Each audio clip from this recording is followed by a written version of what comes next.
Salam sejahtera, terima kasih karena bersama dengan saya di Nazilin Unity Channel. Satu lagi pendedahan yang spesial untuk Muhyiddin. Muhyiddin cuba alih tiang gol, tumpuan masih pada ucapan hina institusi raja. Pengerusi Perikatan Nasional PN, Tan Sri Muhyiddin Yassin dilihat cuba mengalihkan tiang gol daripada kontroversi ucapannya ketika berkempen sewaktu pilihan raya kecil PRK Dewan Undangan Negeri Nenggiri dengan merujuk kepada 115 akuan berkanun ahli-ahli Dewan Rakyat. Ahli Parlimen Batu Pahat On Abu Bakar berkata, dokumen lama tersebut kini tidak lagi relevan kerana tumpuan utama masih tertumpu kepada ucapannya yang didakwa menyentuh isu sensitif 3R, kaum, agama, raja.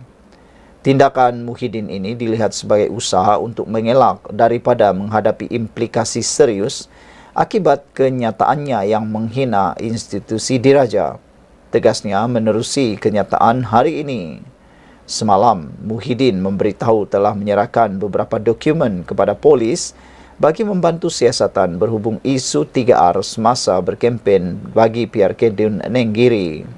Menurutnya, antara dokumen yang diserahkan adalah surat daripada Yang di-Pertua Dewan Rakyat bertarikh 20 November 2022 mengandungi titah Perintah Seri Paduka Baginda Yang di-Pertuan Agong 16 yang meminta ahli Dewan Rakyat mendapat sokongan majoriti untuk menjadi Perdana Menteri.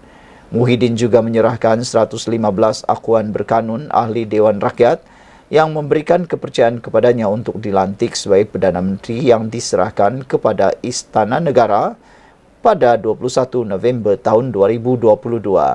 Namun demikian, saudara-saudara sekalian, dokumen 115 akuan berkanun itu telah pun dinafikan oleh Zahid Hamidi.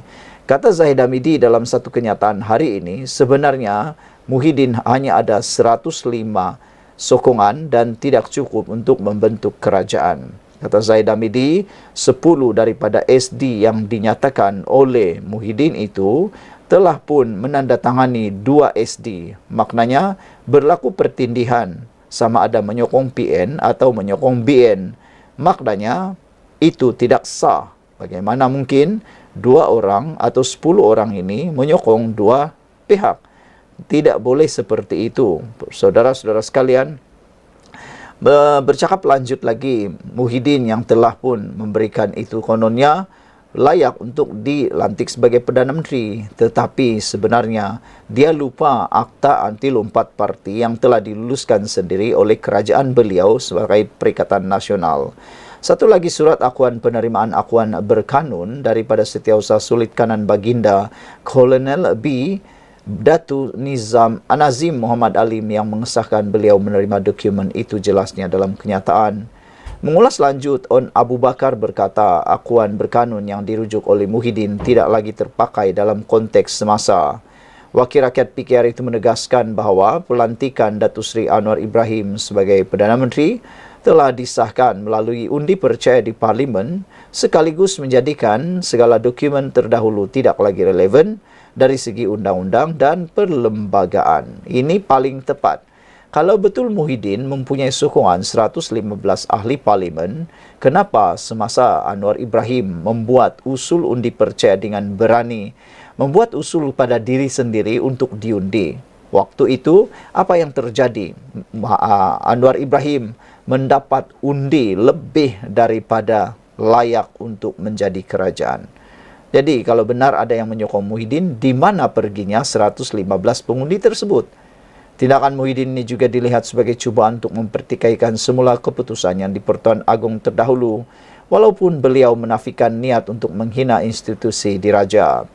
Perkara ini telah mencetuskan kemarahan pelbagai pihak, termasuk Tengku Mahkota Pahang yang dilapor murka atas tindakan yang dianggap memperlekeh tugas Al-Sultan Abdullah ketika menjadi Agong, kata On Bakar lagi.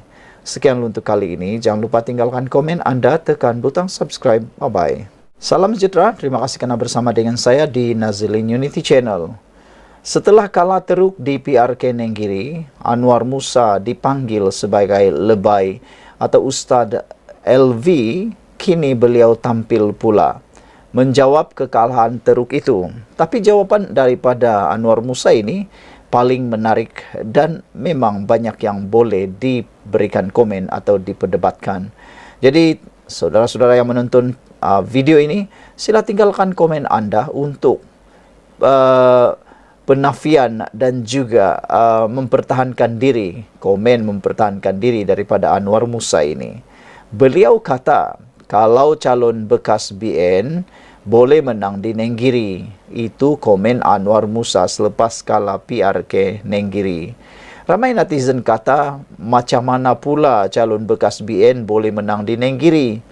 Apa pula yang boleh berlaku? Ini pendapat Anwar Musa.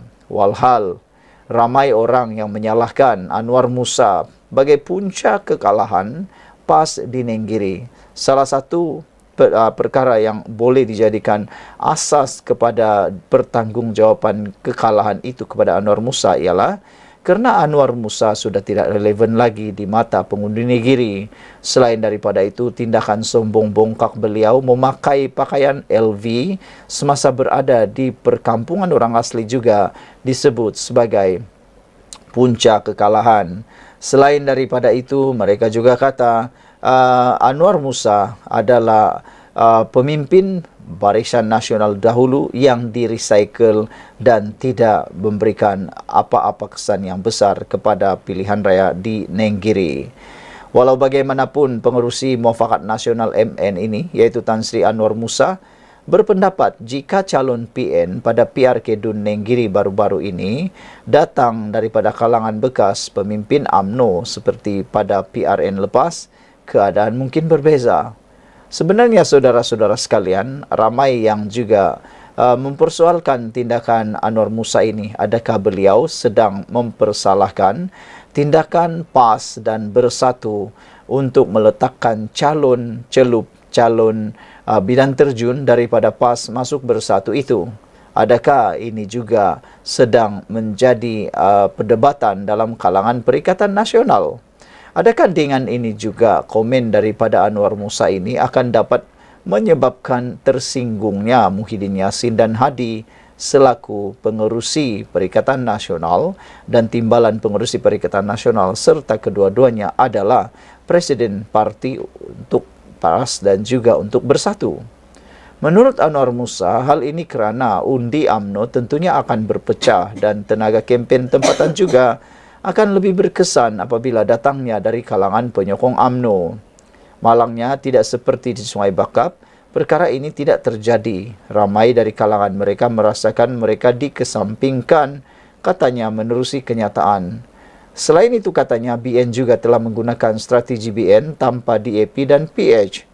Mereka memujuk semula lebih daripada 2,000 pengundi putih UMNO yang dahulunya tidak keluar mengundi pada PRU15. Pendekatan itu berkesan, katanya. Dalam keputusan PRK Dun Nenggiri 17 Ogos lalu, Barisan Nasional berjaya merampas kembali kerusi yang terletak di bawah Parlimen Gua Musang itu apabila calonnya Muhammad Azmawi Fikri Abdul Ghani menang dengan majoriti bergaya 3,352 undi. PAS tersungkur teruk apabila calonnya Muhammad Rizwadi Ismail yang mewakili PN hanya mendapat 5,739 undi. Mengulas lanjut, Anwar yang sah menjadi ahli PAS pada Jun tahun lalu berkata, gerakan memujuk pengundi yang dulu tidak keluar membuang undi ternyata berjaya. Dakwanya, hal tersebut kerana insentif dan pelincir kewangan yang lumayan serta sentuhan bekas-bekas adun UMNO, bekas YB Yusof dan Haji Aziz yang bekerja bagi pihak calon UMNO BN. Mereka berjaya menambah jumlah keluar mengundi, hampir 3,000 pengundi yang dahulunya tidak mengundi pada PRU15 katanya. Turnout yang tinggi mencecah 74% berbanding 61% semasa PRN melonjakkan undi mereka daripada 6,000 kepada 9,000 undi, iaitu pertambahan hampir 3,000 undi jelasnya lagi. Sekian dulu untuk kali ini. Jangan lupa tinggalkan komen anda, tekan butang subscribe. Bye-bye. Salam sejahtera, terima kasih kerana bersama dengan saya di Nazilin Unity Channel. Saudara-saudara sekalian, ini perkembangan terkini siasatan Muhyiddin Yassin berkait dengan isu 3R yang didakwa menghina Sultan Pahang. Kini, isu 3R kertas siasatan Muhyiddin telah pun dirujuk kepada pejabat peguam negara. Maknanya, bolehlah kita simpulkan mungkin kertas siasatan Muhyiddin telah pun selesai dan kini tinggal menunggu keputusan dan tindakan lanjut daripada pejabat peguam negara. Kertas siasatan berhubung ucapan pengurusi Perikatan Nasional PN Tan Sri Muhyiddin Yassin yang didakwa menyentuh isu berkaitan kaum, agama dan Raja 3R telah diserahkan kepada pejabat peguam negara hari ini untuk tindakan lanjut. Ketua Polis Negara Tan Sri Razaruddin Hassin berkata, setakat ini polis tidak mengambil keterangan daripada 66 saksi bagi membantu siasatan. Oh maaf saya, setakat ini kata Ketua Polis Negara, beliau berkata polis telah mengambil keterangan daripada 66 saksi bagi membantu siasatan. 66 saksi bagi membantu siasatan. 66 orang yang mungkin menyaksikan kempen tersebut, ceramah tersebut, telah pun diambil keterangan oleh pihak polis. Kami juga telah merakam keterangan daripada Tan Sri Muhyiddin dan beliau menjawab semua soalan yang diberikan, kata beliau. Kertas siasatan telah dihantar ke pejabat peguam negara untuk tindakan lanjut, katanya lapor bernama hari ini. Terdahulu, Muhyiddin menerusi kenyataan yang dimuat naik di Facebook hari ini memaklumkan sudah menyerahkan beberapa dokumen kepada polis bagi membantu siasatan berhubung ucapannya semasa berkempen pada pilihan raya kecil PRK Dun Nenggiri baru-baru ini. Muhyiddin berkata, dokumen terbabit diserahkan kepada polis, mengambil keterangannya di pejabatnya di Lembaga Pembangunan Pelaburan Malaysia MIDI pada pukul 11 pagi tadi. Sekian dulu untuk kali ini. Jangan lupa tinggalkan komen anda. Apa pula komen anda tentang isu kertas siasatan Muhyiddin ini?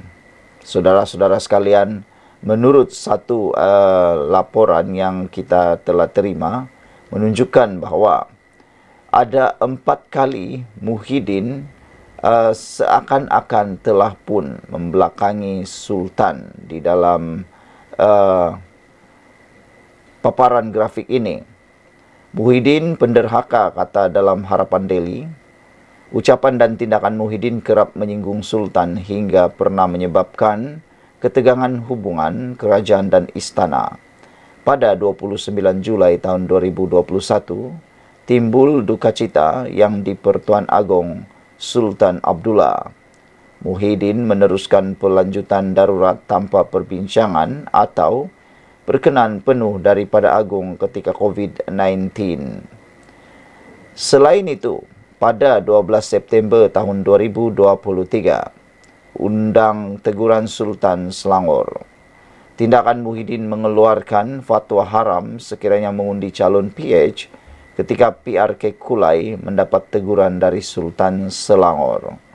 Manakala pada 1 Ogos tahun 2023, Muhyiddin telah membuat ucapan berunsur 3R berhubung berkenaan isu kalimah Allah, walaupun Sultan Selangor telah bertitah larangan mempolitik, membangkit atau membahaskan isu tersebut, melanggar titah Sultan Selangor.